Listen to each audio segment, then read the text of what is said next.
India में लोगों को प्रॉब्लम किस चीज़ से हो रही है कि हमने पाकिस्तान को गलत बोल दिया कि पाकिस्तान ये कर रहा था ऐसे, कोई कह रहा प्रोपोगेंडा है, कोई कह रहा कुछ है। करेंटली जो भी पार्टी है अभी इंडिया में, उससे ज़रूरत नहीं है मूवी बनाने की, अपने बारे में अच्छा बताने की, ऑलरेडी बेस्ट है। अगर कोई फिल्म मेकर उस फिल्म को बनाने की, उसको दिखाने की हिम्मत करता है तो मुझे नहीं लगता इसमें कोई बुराई है, किसी को इसमें कुछ कहना चाहिए। क्योंकि रियलिटी जब तक पब्लिक को पता नहीं लगेगी तब तक वो कैसे समझेगी कि इसमें दिखाया क्या गया है।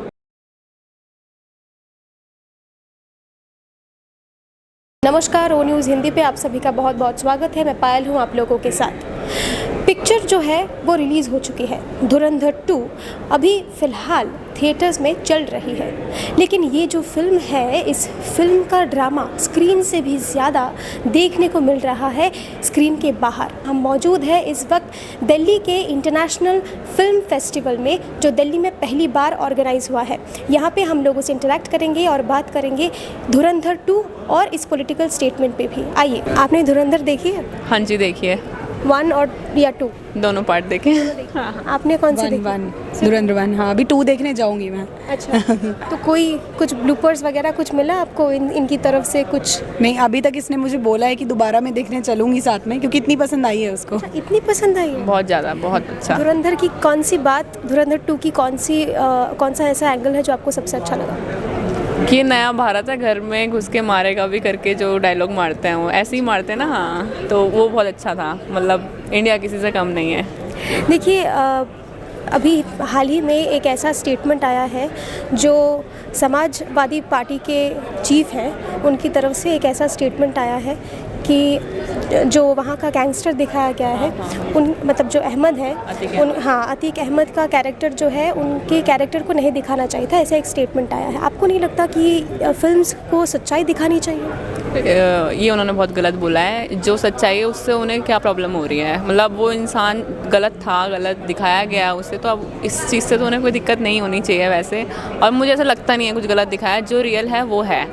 अब जो पार्टी उस चीज़ को सपोर्ट करती थी, मे बी उन लोगों को लग रहा होगा बुरा, लेकिन हमें ऐसा कोई इशू नहीं है। मुझे लगता है होना भी नहीं चाहिए किसी को। मतलब जिन लोगों को प्रॉब्लम है उनमें ही कोई ना कोई खोट है। हाँ, उनमें ज़रूर कोई खोट है, क्योंकि हमें अपने इंडिया को आगे दिखाना चाहिए हमेशा। और बहुत सी चीज़ें बैक साइड चल रही है जो मूवीज़ के थ्रू हम आगे मैसेज पहुंचा सकते हैं। एंड आई थिंक बेस्ट चीज़ मूवीज़ ही है, जो लड़कियों को जैसे अभी केरला भी आई थी मूवी, बहुत लोग वो नहीं देख रहे हैं, बट जेन्युइनली वो चीज़ देखनी चाहिए, क्योंकि आज की जेनजी जनरेशन भी गर्लफ्रेंड बॉयफ्रेंड की चीज़ों में आ जाते हैं, राइट। तो उसमें क्या है कि मैंने वहाँ पे थिएटर में देखा, बहुत कम भीड़ थी, ठीक है। तो जो मुस्लिम हिंदू, मैं ऐसा नहीं कहूँगी कि सेग्रीगेट कर दो, बट रियलिटी सामने आनी चाहिए। कोई भी नेता है, पहले उसे इंडिया के, अपने भारत के बारे में सोचना चाहिए। तो मूवी बेस्ट वे है चीज़ें दिखाने का। देखिए, कोई भी फिल्म रिलीज़ होता है, चाहे वो कश्मीर फाइल्स हो या वो उदयपुर फाइल्स हो, या फिर आप जिस मूवी की बात कर रहे हैं वो केरला फाइल्स, मतलब केरला स्टोरी हो 1 या 2, इन फिल्म्स जो भी किसी पर्टिकुलर पॉलिटिकल नैरेटिव को टारगेट करती है, उसे अलग से टैग कर दिया जाता है और उसे गलत बताया जाता है, उस पर रोक लगाने की कोशिश की जाती है। कहीं ना कहीं आपके मन में ये सवाल नहीं आता कि ये जो चीज़ें हैं, ये जो हरकतें हैं या ये जो बिहेवियर है, इस पे freedom of expression, freedom of cinema और पॉलिटिकल कंट्रोल का सवाल आता है? हाँ जी, आता तो है। अब देखो, मूवीज़ जो बनती है, मतलब लोग डायरेक्टर के ऊपर है। अब मतलब हर कोई अपने उसमें से अपना आइडियाज़ कर सकता है, अपनी स्क्रिप्ट लिख सकता है, कुछ भी कर सकता है। ऐसे हम किसी को गलत नहीं दिखा रहे। इंडिया में लोगों को प्रॉब्लम किस चीज़ से हो रही है कि हमने पाकिस्तान को गलत बोल दिया कि पाकिस्तान ये कर रहा था ऐसे, कोई कह रहा प्रोपोगेंडा है, कोई कह रहा कुछ है।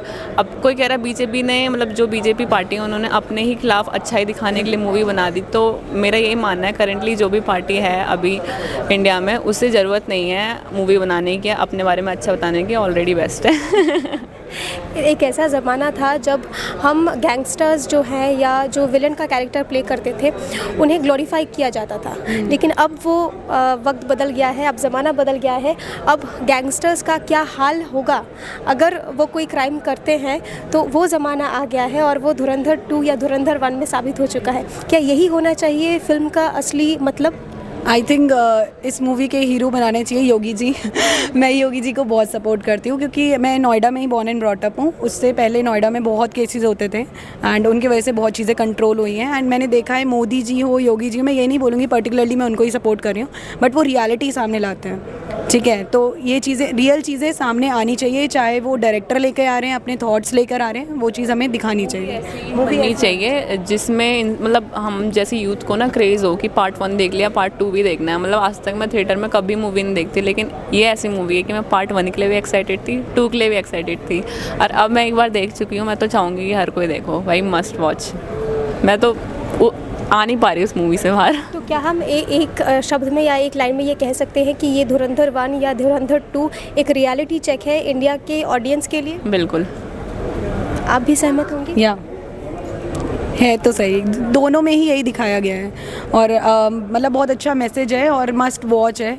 ठीक है, कोई इतनी मेहनत से कोई मूवी बनाता है और हमें देखनी चाहिए, इंडिया के लिए तो स्पेशली देखनी चाहिए। ऐसा नहीं इंडिया पाकिस्तान में वो नहीं कर रही, बट हाँ रियलिटी सामने आनी चाहिए। कुछ लोग होते हैं थोड़े सेकुलर, कुछ लोगों को लगता है कि नहीं ये क्या दिखा दिया, नहीं ये नहीं दिखाना चाहिए, कि हमें ऐसा नहीं करना चाहिए। लेकिन जो रियलिटी है वो तो तुम देखो भाई, उसके लिए कोई सेकुलर नहीं बनना पड़ेगा, क्योंकि हम इंडिया के मुस्लिम्स लोगों के लिए हम कुछ नहीं कह रहे हैं। इंडिया के तो आतंकवादी भी नहीं है गैस, बाहर के मतलब पाकिस्तान के, तो उसी के ऊपर मूवी बनी है भाई। तो इंडिया के लोगों को कोई तकलीफ़ नहीं होनी चाहिए, चाहे वो हिंदू हो, चाहे वो मुस्लिम हो, चाहे वो कोई भी कौम के हो।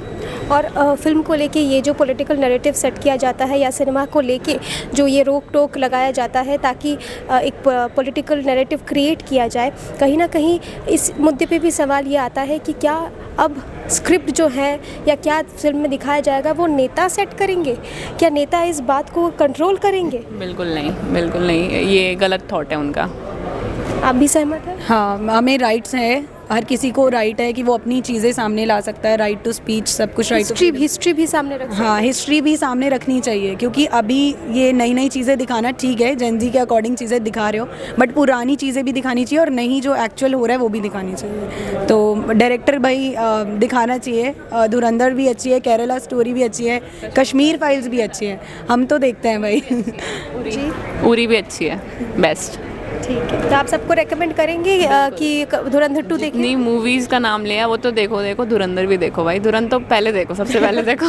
दोनों पार्ट देखो। मैम, फिल्मों में सच्चाई दिखाना गलत है? नहीं, बिल्कुल नहीं। सच्चाई नहीं दिखाएंगे तो क्या? फिल्मों में सिर्फ मनोरंजन ही थोड़ी ना होता है, फिल्मों की एक जिम्मेदारी भी होती है समाज के प्रति। तो आपने देखी है धुरंधर 1 या 2? आपने कोई भी फिल्म देखी? धुरंधर 1 देखी, धुरंधर 2 नहीं देखी अभी तक मैंने। अब क्योंकि धुरंधर 2 फिल्मों में मतलब थिएटर्स में चल रहा है और इसी के बीच एक ऐसा स्टेटमेंट आता है समाजवादी पार्टी के जो चीफ है उनकी तरफ से कि अतीक अहमद का एक कैरेक्टर है, किरदार है जो इस फिल्म में दिखाया गया है, धुरंधर 2 में भी दिखाया गया है, तो वो कहते हैं कि जो है ही नहीं उनके ऊपर फिल्म नहीं बननी चाहिए। लेकिन ये फिल्म तो अतीक अहमद के ऊपर है ही नहीं ना। फिल्म का जो विषय है, जो उसका कथानक है, वो तो कुछ और है। वो तो शायद कौन एक आर्मी ऑफिसर थे, नेवल ऑफिसर थे, जो वहाँ पर जासूस बनकर रहे और उन्होंने वहाँ पर बहुत बड़े बड़े माफियाज़ को जो भारत के ख़िलाफ़ काम कर रहे थे उनको मारा है और उनके जितने भी षड्यंत्र हैं उनको विफल किया। शायद ये फिल्म उसी के ऊपर है ना। तो अतीक अहमद के ऊपर तो ये फिल्म है ही नहीं, तो पता नहीं उन्होंने ऐसा क्यों कहा। आपको लगता है एक पॉलिटिशियन का इस विषय पे बात करना कहीं ना कहीं एक गलत मैसेज जा रहा है पब्लिक को और ऑडियंस को? अब हिंदुस्तान में तो आजकल ऐसा बहुत होता है ना, जो नहीं करना चाहिए पर वो हो रहा है, तो इस पे मैं क्या बोलूँ। लेकिन मुझे नहीं पता उनको ये क्यों बोलना पड़ा, ऐसा क्या है जिसकी वजह से उन्होंने ये स्टेटमेंट दी, तो ये तो मुझे नहीं पता, मैं इस पर कुछ नहीं बता सकती आपको। अतीक अहमद जो है वो एक ऐसे इंसान है, एक ऐसे शख्स है जिन पे काफ़ी चर्चा हुई पहले भी और अभी फ़िलहाल धुरंधर 2 की वजह से वो फिर से चर्चा में आ रहे हैं। अतीक अहमद पे आपकी क्या राय है, क्या विचार है? देखिए, क्योंकि मैंने धुरंधर 2 नहीं देखी, मुझे नहीं पता उन्होंने अतीक अहमद को किस तरह से दिखाया है। लेकिन अतीक अहमद के बारे में तो हमने सुना था वो बाहुबली थे, माफिया थे और उनका वो जिस इलाके के हैं प्रयागराज के, वहाँ पर लोग उनसे खौफ खाते थे। तो उनके बारे में मेरा और क्या हो सकता है, जो मैंने सुना है वो मैं आपको बता रही हूँ। तो कहीं ना कहीं आपको लगता है कि ये जो फिल्म है, क्योंकि हम खड़े हैं IFFD के प्लेटफॉर्म पे और हम यहाँ सिनेमा को सेलिब्रेट कर रहे हैं, कुछ ही वक्त में यहाँ के जो दूसरे ऑडियंस है वो भी आएंगे, वो भी इंटरेक्ट करेंगे और काफ़ी सारे इंटरेक्शंस ऑलरेडी हो रहे हैं अलग अलग हॉल्स में। तो सिनेमा जो है वो एक फॉर्म ऑफ एक्सप्रेशन है। तो अगर किसी पॉलिटिशियन का ऐसे स्टेटमेंट देना कहीं ना कहीं एक पॉलिटिकल कंट्रोल करने की कोशिश नहीं है?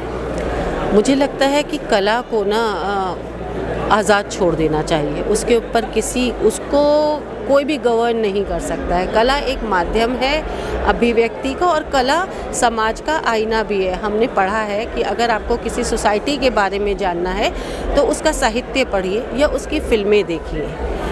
फिल्म सिर्फ एंटरटेनमेंट नहीं है। फिल्म लोगों को शिक्षा देने का ज़रिया है, लोगों को किसी चीज़ के बारे में लोगों को इन्फॉर्म करने का, लोगों को जागरूक करने का भी ज़रिया है। और एक साहित्यकार और एक फिल्म मेकर के कंधों पर एक बहुत बड़ी जिम्मेदारी भी है। और तो अगर कोई अपने फिल्मों के माध्यम से समाज में या समाज के किसी भी हिस्से में कोई बुराई है, कोई करप्शन है, या पास्ट में कहीं कुछ ऐसा हुआ है या किसी व्यक्ति ने ऐसा कुछ किया है जो देश हित में है, और कोई व्यक्ति ऐसा है जिसने कुछ ऐसा किया जो देश हित में नहीं था और उसको किसी भी तरीके से उसको ख़त्म किया गया, हटाया गया, अगर कोई फिल्म मेकर उस फिल्म को बनाने की, उसको दिखाने की हिम्मत करता है, तो मुझे नहीं लगता इसमें कोई बुराई है, किसी को इसमें कुछ कहना चाहिए। पॉलिटिकल नैरेटिव सेट करने की कोशिश नहीं है ये? नहीं, उसमें जो भी है हमारे को जो भी असलियत है, हाँ रियलिटी है, उससे हमें वाकिफ़ किया गया है। और वो एक अच्छी बात भी है कि हमें देश की जनता को पता होना चाहिए कि जो हमारी टीम है आगे की, वो हमारे लिए क्या कर रही है, या जो भी ऑपरेशंस हो रहे हैं, जो सीक्रेट ऑपरेशंस होते हैं, वो हमें मूवी के बारे में द्वारा पता चल रहा है। तो एक अच्छी बात है जी। लोग जो है जो देखना चाहते हैं, क्या आप उनको रेकमेंड करेंगे ये? बिल्कुल मैम, जिन्होंने धुरंधर 1 देखी होगी वो धुरंधर 2 ऑफ कोर्स देखने जाएंगे, वो कहने की बात तो है नहीं। बाकी हाँ, कुछ पॉलिटिकल लोग हैं जो एजेंडा फैला रहे हैं मूवी के बारे में, तो देखिए पॉलिटिकल जो भी बंदे होंगे वो अपना करने के लिए जो भी है वो फैलाएंगे ही, उनका वो किसी बात का डर होगा शायद। डर तो एक बात ठीक है, बट क्या पता उनसे उनकी भी असलियत आ रही हो सामने, तो वही चीज़ें है, सारी चीज़ें। सर, आपको लगता है कि किसी भी फिल्म में क्रिमिनल को क्रिमिनल दिखाना गलत है? मैडम ये डिपेंड करता है स्टोरी के ऊपर, उसका जो क्राइटेरिया है हम उसको दिखाना क्या चाह रहे हैं। और ये कोई ज़रूरी नहीं होता कि हम उसके, मान लीजिए कोई रियलिटी में क्रिमिनल है तो हम उसको फिल्म में दिखा रहे हैं, तो वो फिल्म में तो हम उसका किरदार निभा रहे हैं, लेकिन ये ज़रूरी थोड़ी ना है कि वो किरदार उससे मैच होगा। हालांकि फिल्म वाले करते हैं ऐसा कि काफ़ी हद तक मैच करते हैं, लेकिन ऐसा कोई गलत तो मेरी नज़रों में नहीं है, क्योंकि रियलिटी जब तक पब्लिक को पता नहीं लगेगी तब तक वो कैसे समझेगी कि इसमें दिखाया क्या गया है। कुछ चीज़ें काल्पनिक होती हैं, लेकिन काफ़ी हद तक ये होता है कि उसमें रियलिटी वो उतारते हैं। तो धुरंधर में जैसे दिखाया गया है कि क्रिमिनल को क्रिमिनल दिखाया गया है, लेकिन वो तो पर्दे पे एक्टिंग कर रहे हैं ना, एज सच तो वो क्रिमिनल नहीं है, लेकिन उन्होंने जो क्रिमिनल रहा उसकी जो लाइफस्टाइल है, जो जैसे वो जीता है, जैसे वो बिहेव करता है लोगों के साथ, उसको दिखाया गया है। तो उसमें तो कोई मेरे ख्याल से गलत नहीं है, क्योंकि काफ़ी लोग ऐसे हैं जो रियलिटी में जो क्रिमिनल है उनके बारे में नहीं जानते। उनको लगता है कि किसी आदमी को अगर गोली मार दिया, जान से मार दिया, तो वो सब क्रिमिनल हो गया, लेकिन उसके पीछे जो बैक स्टोरी है वो क्यों बना, किस वजह से बना, वो कोई नहीं समझ पाता। और मैं समझता हूँ कि फिल्म एक ऐसा माध्यम है जिसके थ्रू हमें जल्दी पता लग जाता है कि इस बंदे की स्टोरी क्या है। अब जैसे केरला स्टोरी की हम अगर बात करें, कि केरला स्टोरी में सारी चीज़ें सिखाई गई हैं। काफ़ी सारी पब्लिक ऐसी होगी जिन्होंने केरला स्टोरी से पहले उस स्टोरी को जाना ही नहीं होगा। इवन मैं भी नहीं जानता था कि ऐसा क्यों हुआ, लेकिन जो स्टोरी वहाँ पे आई है, उसमें जो दिखाया गया है बैकग्राउंड में, उससे काफ़ी पब्लिक को पता लगा कि रियलिटी में सच्चाई ये है। केरला स्टोरी 2 भी अभी आई है। तो ये डिपेंड करता है कि इसकी स्क्रिप्ट क्या है, क्या उसमें डायरेक्टर उसमें दिखाना चाहते हैं, उसका मेन मोटिव क्या है उसके पीछे। सही बात है। तो कहीं ना कहीं अगर किसी फिल्म की अगर हम बात करें तो वो डायरेक्टर या प्रोड्यूसर या फिल्म के साथ जुड़े हुए जो लोग हैं उन्हें डिसाइड करना चाहिए कि फिल्म में क्या आएगा। क्या किसी पॉलिटिशियन का इस मामले में दखलंदाजी करना या कि स्टेटमेंट पास करना, क्या ये कहीं ना कहीं जाके आपको सही लगता है? मैडम ये डिपेंड करता है कि हर एक का अपना पॉइंट ऑफ व्यू क्या है उसे देखने का। कुछ लोग होते हैं जो फिल्म को एंटरटेनमेंट पर्पस से देखते हैं, कुछ लोग होते हैं जिन्हें क्रिटिसाइज़ करने का शौक होता है, तो वो उसमें कुछ भी क्रिटिसिज्म लेके बैठ जाते हैं। और रही बात पॉलिटिकल व्यूज़ की, तो अगर मान लीजिए उसमें कोई ऐसा मुद्दा है जिससे हमारे देश की जो किसी चीज़ पे इफ़ेक्ट पड़ सकता है, तो आई थिंक वो राइट भी है। लेकिन अगर वो ये कहते हैं कि भाई इससे मेरी पर्सनल जो ठेस पहुँची है, तो या तो वो उसका रीज़न क्लियरली दे कि भाई मुझे ऐसा लगा, कि भाई मुझे ये दिक्कत हुई इस फिल्म से, ये हुआ, तो वो बात मानी एक ऐसा जाए। स्टेटमेंट आया है समाजवादी पार्टी के जो चीफ है उनकी तरफ से, अखिलेश यादव जी जो है उनकी तरफ से एक स्टेटमेंट आया है कि अतीक अहमद का जो कैरेक्टर धुरंधर में दिखाया गया है, धुरंधर 2 में खास करके, वो नहीं दिखाना जाना चाहिए था। और उनका क्लियर क्लैरिफिकेशन ये है कि जो बंदा है ही नहीं, जो इंसान है ही नहीं, उस पर फिल्म नहीं बननी चाहिए। लेकिन ये अपने आप में कॉन्ट्रडिक्शन नहीं लगता, क्योंकि ऐसे कई लोग हैं, कई घटनाएं हैं जिनके ऊपर फिल्म बनी है उनके मौत के बाद या उनके देहांत के बाद। मैम देखिए, ये डिपेंड करता है, मैं फिर अगेन वही कहूँगा कि उन्होंने उस चीज़ को किस पॉइंट ऑफ व्यू से लिया। हो सकता है वो अपनी जगह सही भी हो, लेकिन काफ़ी लोग इस चीज़ के विरोध में भी हैं, क्योंकि उनको लगता है कि भाई जो सच्चाई थी वो लोगों के सामने आनी चाहिए। क्योंकि यहाँ पे मेन पॉइंट है कि जो रियलिटी है वो दुनिया जाने, या मेन पॉइंट ये नहीं है कि आतंकवादी ये है या वो है या कोई तीसरा है। मेन पॉइंट तो ये है कि जो हुआ है, जो रियलिटी में हुआ है, उसके बारे में लोग जाने। तो ऐसे तो बहुत सारे लोग हैं जिनकी कहानियाँ अभी तक लोगों के सामने नहीं आई हैं। ऐसी पॉलिटिकल स्टेटमेंट के बाद भी आप धुरंधर 2 देखने जाएंगे? मैम देखिए, मैं तो खुद फिल्म का लवर रहा हूँ, एंटरटेनमेंट लवर रहा हूँ, तो मैं तो उसे एक मतलब एक्टर के पर्पज़ से, एक्टिंग के पर्पज़ से देखूँगा, क्योंकि because I am an also actor, तो मैं उसको उस पर्पज़ से देखूँगा। मैं इस व्यू से नहीं देखूँगा कि भाई मुझे उसमें कोई क्रिटिसाइज़ करना है। हाँ, अगर उसमें कुछ गलत लगेगा तो मैं ज़रूर उसके बारे में कुछ कहना चाहूँगा, लेकिन मैं तो फिलहाल उसे एंटरटेनमेंट पर्पज़ से देखना चाहूँगा। अब तक के लिए फ़िलहाल इतना ही। और भी ऐसे अपडेट्स और न्यूज़ के लिए जुड़े रहे ओ न्यूज़ हिंदी के साथ। वीडियो जर्नलिस्ट कृपा के साथ मैं पायल, ओ न्यूज़ हिंदी। नमस्कार।